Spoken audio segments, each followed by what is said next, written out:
Yeah, and I want to talk today on Free Aztlan about organizing in the cell structure. And organizing in a cell structure is a little different than organizing, in other ways, in above ground ways.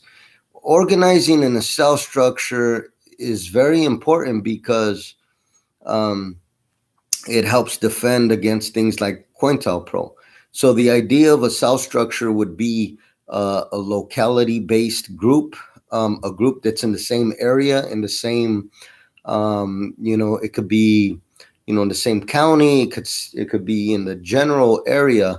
And, this group would, because it's not spread out across the U.S. It's organized in a simple cell. Um, but this group would operate as a larger group only in the specific area that it is based in. Um, and some of the things that this is very important. It's probably best to organized in a cell structure with those that someone knows.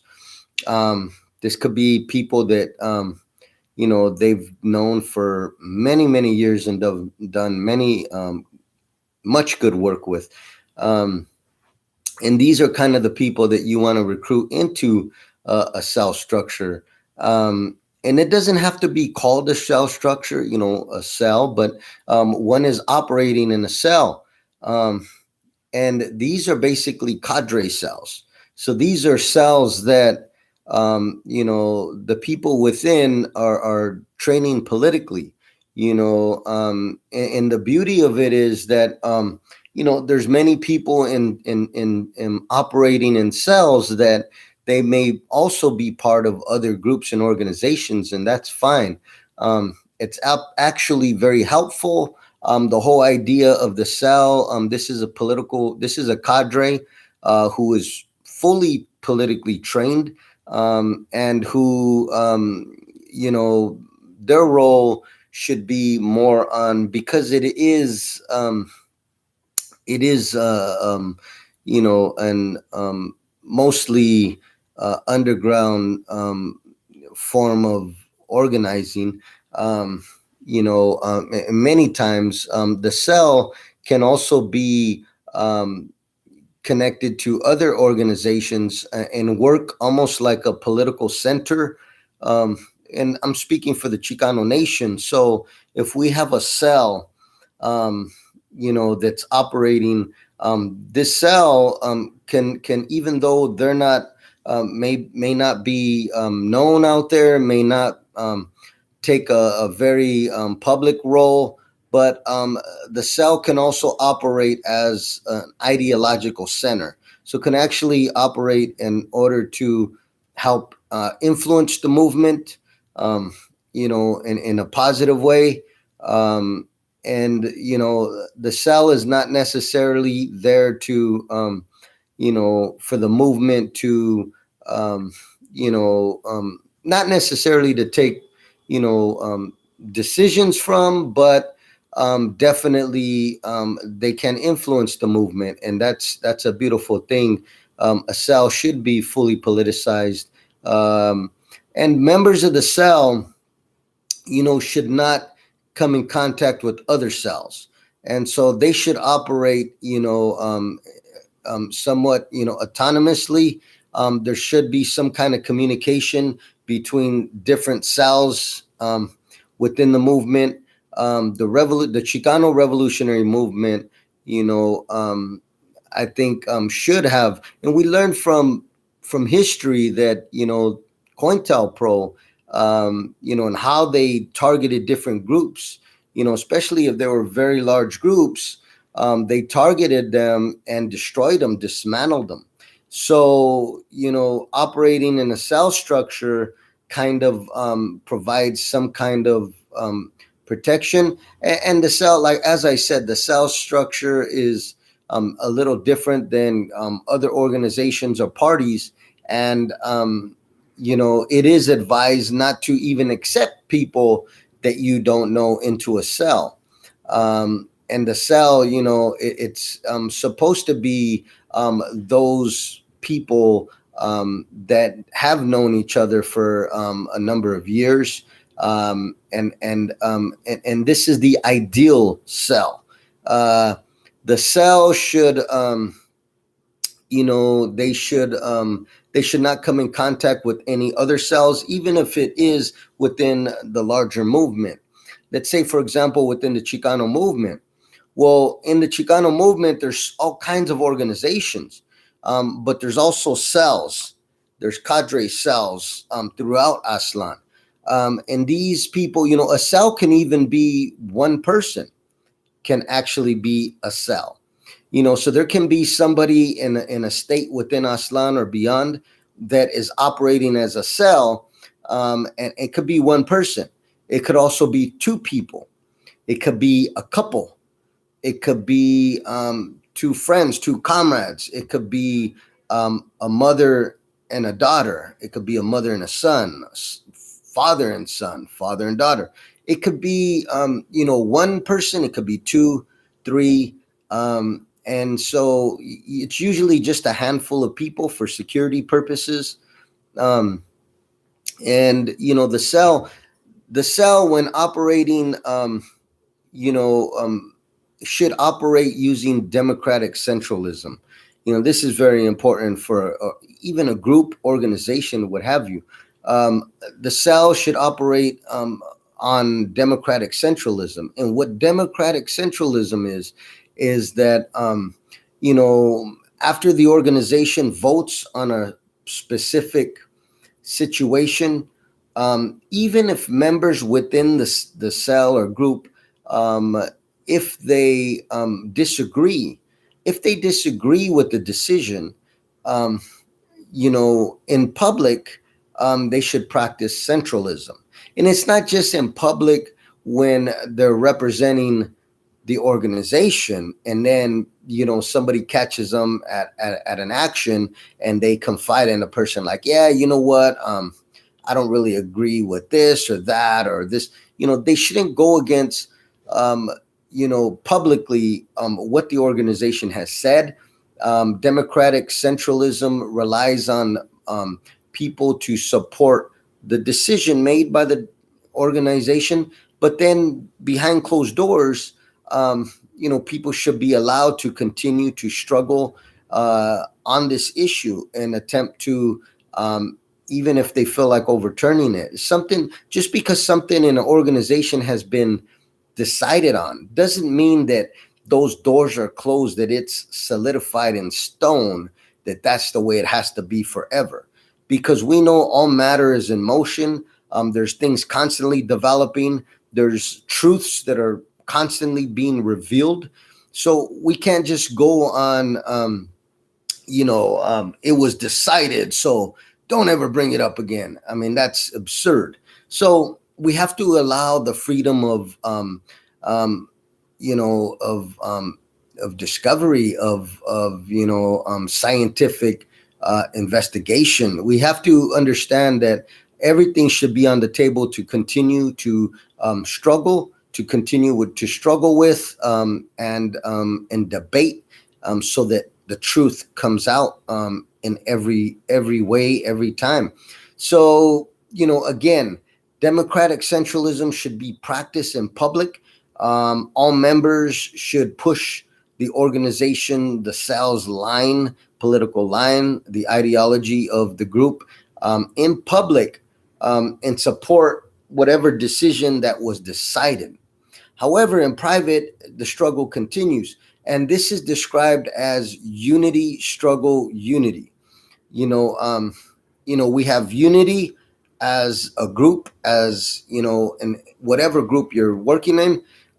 We have unity, but we struggle together, and we struggle against different views within the organization, within the group itself.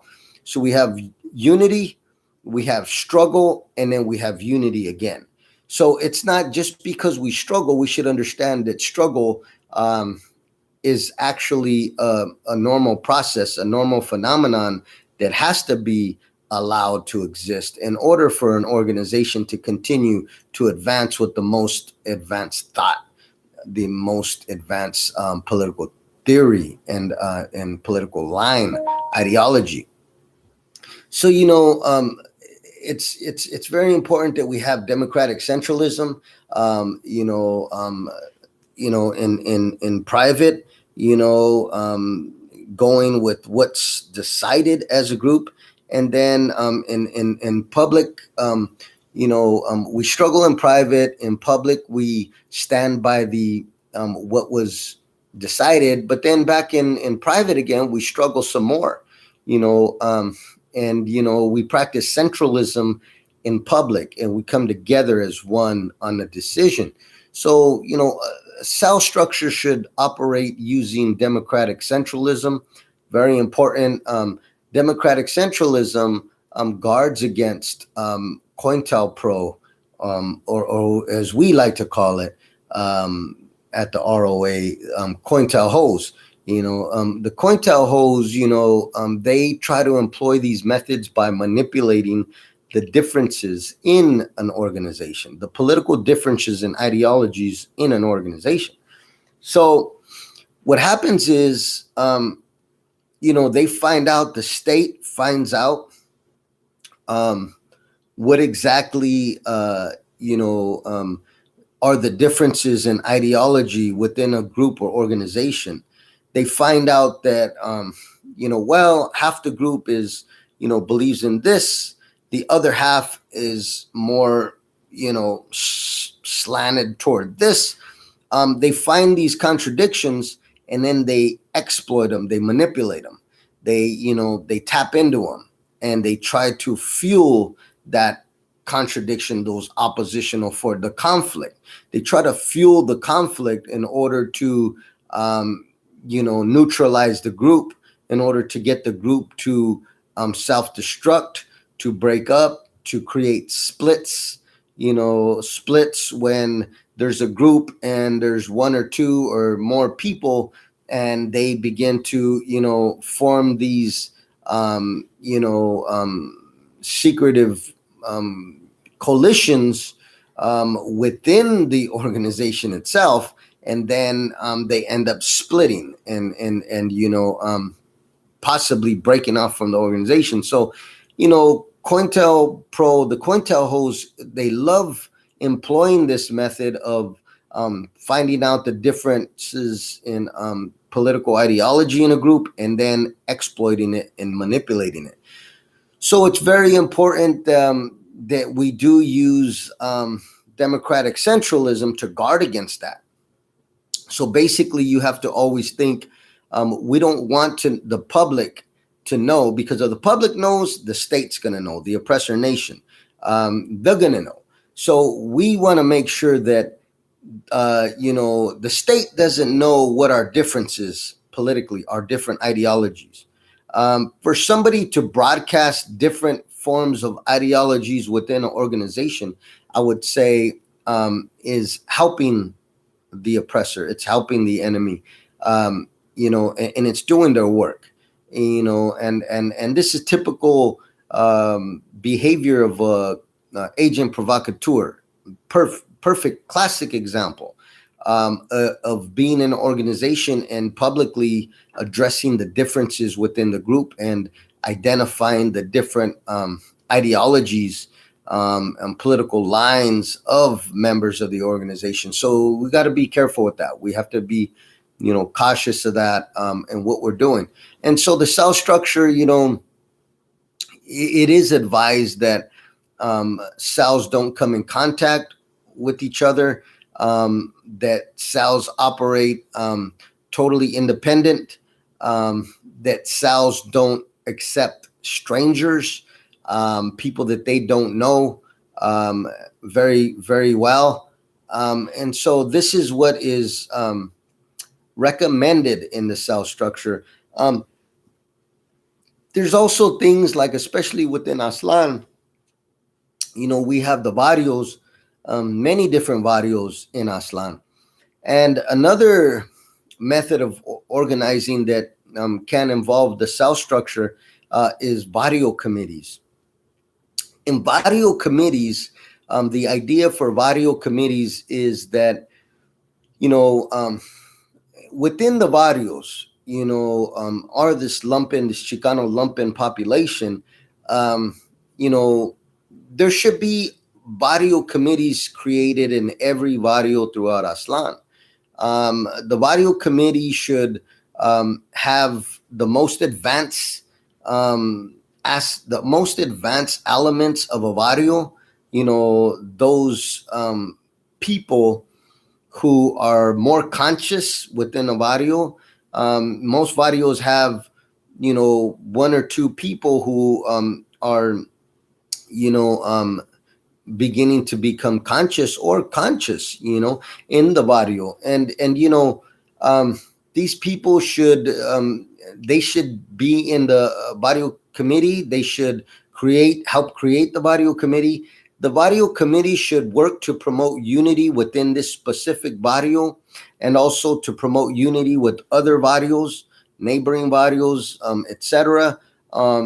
This barrio committee would basically be a community organization in a specific barrio, that would, create things like cultural events, preferably revolutionary cultural events, where you have musicians, rappers, and spoken word artists delivering revolutionary messages in their art form. It should create art events, revolutionary art events. Should, also have, different days. Should, for free labor, helping the elderly in the barrios. Helping them clean up, or do work outside, around their house, what have you, to help our elders in the barrio, because nobody thinks of helping them. I mean, this is, the barrio committees should also work with the specific cells of the area, and the idea is to have cadre cells that work with barrio committees, um, and it shouldn't really be public. This work, this collaboration, it should be private, to protect the security of the cell member, of the specific cadre that is working with barrio committee. And the members of the barrio committee should not be members of the cell. They should not be members of the cell, and this is for security purposes. The barrio committee is going to be watched by the pigs, by law enforcement, by the state. We have to remember, anytime the oppressed organize, anytime we do anything for our community, especially in anything remotely revolutionary, um, we are going to be watched. Any group is going to be watched by the state, and that's a security. Um, um, that's a security. An aspect of security for the state. They're looking at after their own interests. Organizing for the oppressed threatens the existence of the state, because it's an opposition of the state. We're organizing because we're oppressed by the state. So anytime a group arises, that that is operating in the interests of the oppressed nation, specifically in this case the Chicano nation, this group is going to be under scrutiny from the state.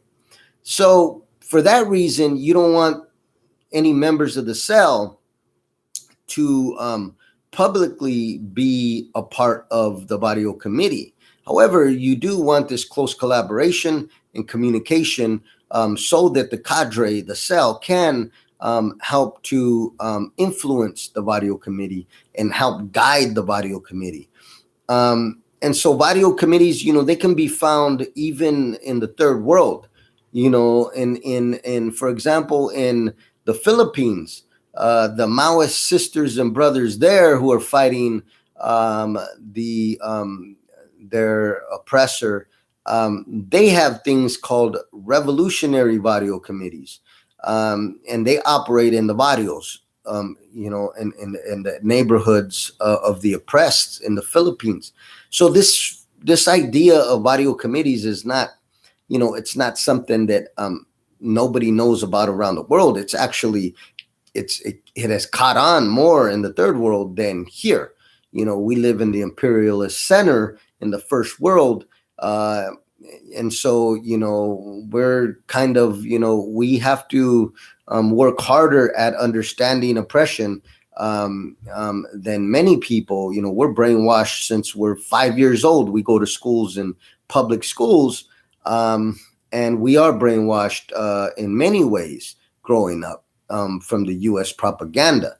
So it's important that we understand not only the importance of barrio committees, but also the importance of cell structure and organizing in a cell. And then somebody the other day on a group that I was speaking with, somebody said, well, if you're, and it was a very good question. This comrade said, if you're organizing in a cell structure, how then can you be part of the larger movement if you're in a cell?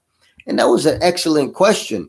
And I answered to that just because you're in a cell, and even though if it is an underground cell or semi-underground, if you're operating in a cell, um, that doesn't mean that you know outside of that activity of the cell that you have to like go home and be on lockdown and you can't interact with the movement. So if there's 5 people in a cell, um, and each one of these people, let's say it is a Maoist based cell. Let's say that those members of this organization um, are this is cadre who are it's a Maoist organization, um, and every member, 5 members, let's say each member goes into is part of a specific movement. Let's say one is part of let's say the prison movement. Let's say one is part of the environmental movement. Let's say one is part of the Chicano movement. Let's say one is part of, et cetera, et cetera.